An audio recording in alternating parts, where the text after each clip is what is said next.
Today, we're going to crack open an investing masterclass from over 40 years ago that feels like it was written for this exact moment. We are unpacking some absolutely timeless wisdom from the one and only Warren Buffett. So to really get this, we have to go back in time. The year is 1980. Inflation is through the roof, markets are all over the place, and there's just a deep sense of uncertainty. Sound familiar? It's the kind of environment that forces you to question everything, to look way past the surface-level numbers. And you know, that really brings us to the core question for any serious investor, both then and now. When the entire economic landscape is distorting the numbers, how in the world do you figure out what a company is really doing, what it's really worth? Well, that's where the 1980 letter to Berkshire Hathaway shareholders comes in. In it, Buffett laid out this incredible framework for doing just that, for separating the accounting mirage from the economic reality. So, let's break it down. All right, first up is this absolutely crucial concept, the idea that the earnings you see reported are often just the tip of a much, much larger iceberg. Buffett himself uses this perfect analogy. He says, look, for a company like Berkshire that owns pieces of many other businesses, the profit you actually see on the income statement, it's just a fraction of the real economic value being generated under the surface. And here's why. It all comes down to accounting rules. If you own more than half a company, you roll up all their numbers into yours. Simple enough. Between 20 and 50%, you get to report your slice of their net income. But, and this is the big one, if you own less than 20%, you only get to report the cash dividends they send you. What about all the earnings they keep to reinvest and grow? Poof! They just vanish from your income statement. And this just lays the disconnect bare. The accounting world for these smaller stakes is all about the cash you get in your hand. But the economic reality is that you own a piece of all the earnings, especially every single dollar they plow back into the business. For any long-term investor, those retained earnings are the real engine of value creation.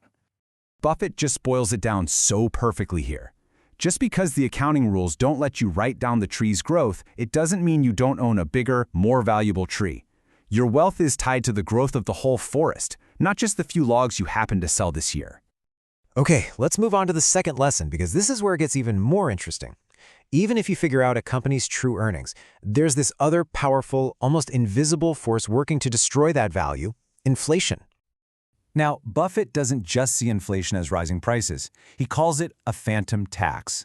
It's a massive tax on your capital that quietly eats away at your returns, but you will never, ever see it listed on a single financial statement. And his metaphor for this is just legendary. He says it's like you're running up a down escalator. Your company might be putting up record profits, you're running as hard as you can, but if that escalator of inflation is moving down faster than you're moving up, guess what? You're going nowhere. Or worse, you're actually going backwards. So let's see how this actually plays out with some numbers. Imagine you find what looks like a fantastic business. It's earning a 20% return on equity. I mean, on paper, that is a home run. But back in 1980, here's what was really going on. That 20% return gets smacked by income tax. Let's call it 50%. So now you're left with 10%.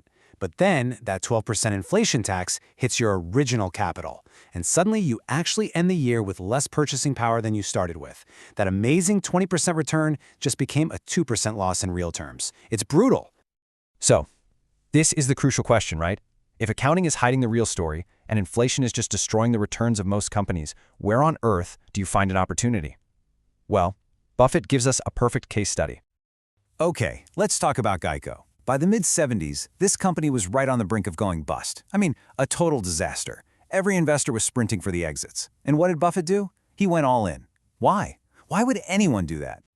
It's because he saw the critical difference between a business with fundamentally bad economics, what he calls a turnaround, and a truly great business that's just suffering from a temporary and, most importantly, a fixable problem. The trap is betting some genius manager can fix a terrible business. The real opportunity is finding a brilliant business whose core advantage is still intact, just buried under some bad but solvable decisions. And this quote just says it all. Don't bet on a miracle worker. When a great manager meets a terrible business, it's the business's reputation that wins every time. Instead, bet on a great business that just needs some smart, focused fixes. That was the whole story with GEICO. So let's pull all this together. After going through this incredible lesson from 1980, what's the actual toolkit we can use to navigate the markets we're seeing today? Well, here are the big ones.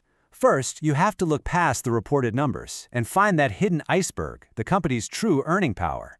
Second, you have to treat inflation like the real tax it is and understand how badly it hurts most businesses.